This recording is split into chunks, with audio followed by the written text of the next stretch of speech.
नमस्कार, मैं डॉक्टर प्रणीता। श्री विश्वंभर आयुर्वेदा में आप सभी का स्वागत है।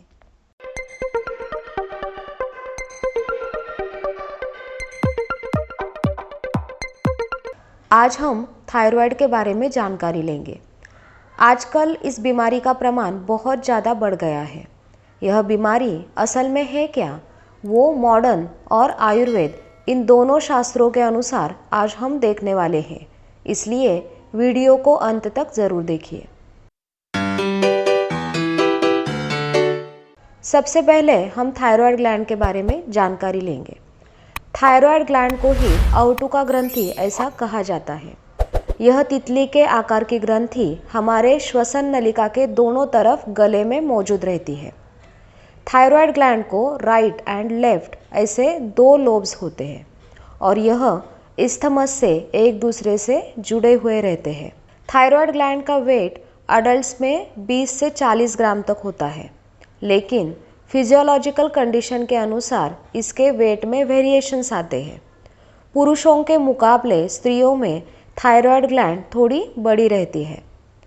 थायराइड ग्लैंड की रचना और कार्य में चेंजेस होते रहते हैं महिलाओं के आयु के अलग अलग स्टेजेस में, मतलब मासिक धर्म में, प्रेगनेंसी में और आफ्टर प्रेगनेंसी लैक्टेशन पीरियड में थायराइड ग्लैंड के फंक्शंस थोड़े बढ़ जाते हैं।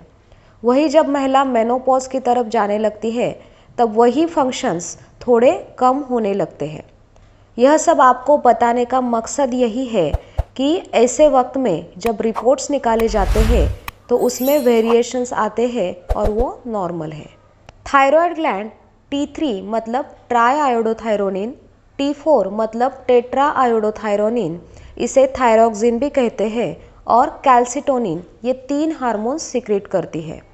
हमारे ब्रेन में हाइपोथैलेमस नाम का एक छोटा सा पोर्शन है। यह हाइपोथैलेमस हमारे नर्वस और एंडोक्राइन सिस्टम से पिट्यूटरी ग्लैंड की वजह से जुड़ा हुआ रहता है। यह हाइपोथैलेमस TRH मतलब थायरोट्रोपिन रिलीजिंग हार्मोन को सिक्रेट करता है और यह TRH एंटीरियर पिट्यूटरी ग्लैंड को TSH मतलब थायराइड स्टिमुलेटिंग हार्मोन को सिक्रेट करने के लिए कहता है। TSH मतलब थायराइड स्टिमुलेटिंग हार्मोन का मेन रोल थायराइड ग्लैंड के हार्मोन को सिक्रेट करना और उसको रेगुलेट करना, उस पर नियंत्रण रखना। इसलिए इसमें से एक भी हार्मोन अगर ऊपर नीचे हुआ तो पूरी साइकिल डिस्टर्ब होती है। इसका परिणाम हमारे पूरे शरीर पर होता है और इसके अलग अलग सिम्टम्स दिखाई देना शुरू होता है। थायराइड ग्लैंड जो हार्मोन सिक्रेट करती है वो नॉर्मल सिक्रेशन से कम हुआ तो उसे हाइपोथायरॉयडिज्म कहते हैं और नॉर्मल सिक्रेशन से ज़्यादा हुआ तो उसे हाइपरथायरॉयडिज्म कहते हैं। तो इन सब बातों से आपको समझ आया होगा कि थायराइड नाम की बीमारी होती है, मतलब क्या होता है, तो आपके शरीर में हार्मोनल इम्बैलेंस होता है। दूसरे बहुत सारे बीमारियों के लक्षणों में भी शरीर में हार्मोनल इम्बैलेंस होता है। उसके लिए आप लाइफ टाइम गोलियां तो नहीं खा सकते। आजकल ये बताया जाता है कि इस बीमारी में अगर कोई एक गोली खाना शुरू कर दे तो वो अंत तक आप बंद नहीं कर सकते। उस गोली का डोज कम ज़्यादा होता है पर वो गोली बंद नहीं कर सकते। थायराइड की गोली शुरू करने के बाद आपके रिपोर्ट्स तो नॉर्मल आ जाते हैं। कुछ दिनों के लिए लक्षण भी कम दिखाई देते हैं, लेकिन जैसे जैसे दिन जाते हैं वैसे वैसे थायराइड के लक्षण दिखाई देने लगते हैं और तकलीफ भी होती है। सिर्फ आपके रिपोर्ट्स नॉर्मल है इसलिए वो एक मेंटल सेटिस्फैक्शन रहता है और हमें लगता है कि सब नॉर्मल है।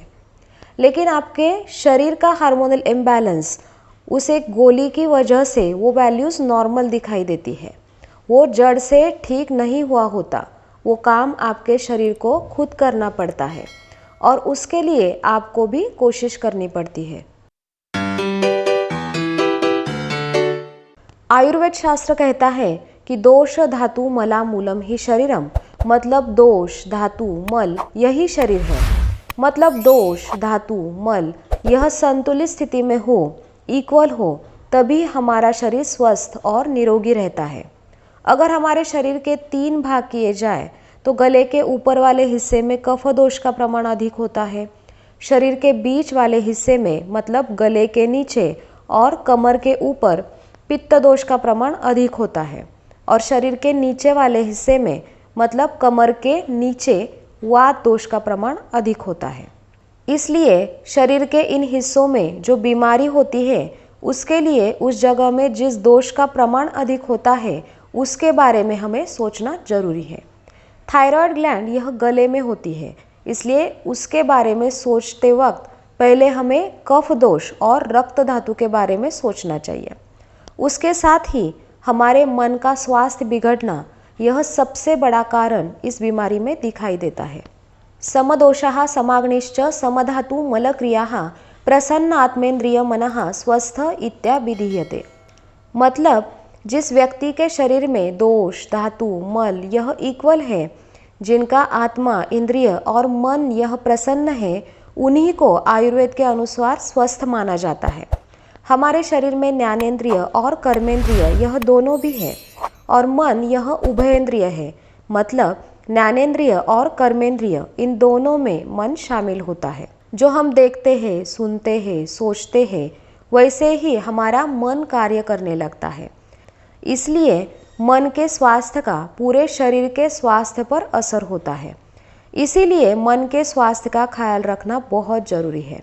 इसलिए हमें हर रोज़ प्राणायाम, योगा, मेडिटेशन करना चाहिए, जिस वजह से मन का स्वास्थ्य अच्छा रहे। तो इस प्रकार मन के स्वास्थ्य का ख्याल रखना, अच्छा खान पान, दिनचर्या, ऋतुचर्या इनका पालन करना जरूरी है। थायराइड में आयुर्वेद के अनुसार उपचार क्या कर सकते हैं, इसके बारे में जानकारी हम दूसरे वीडियो में देखेंगे। जानकारी अच्छी लगी तो वीडियो को लाइक करें, ज़्यादा से ज़्यादा शेयर करें ताकि ज़रूरतमंद लोगों को इस वीडियो की जानकारी का फ़ायदा हो। चैनल को सब्सक्राइब करें और बेल आइकॉन को प्रेस करना ना भूलिए ताकि हमारे नए नए वीडियो के नोटिफिकेशंस आपको मिलते रहें। धन्यवाद।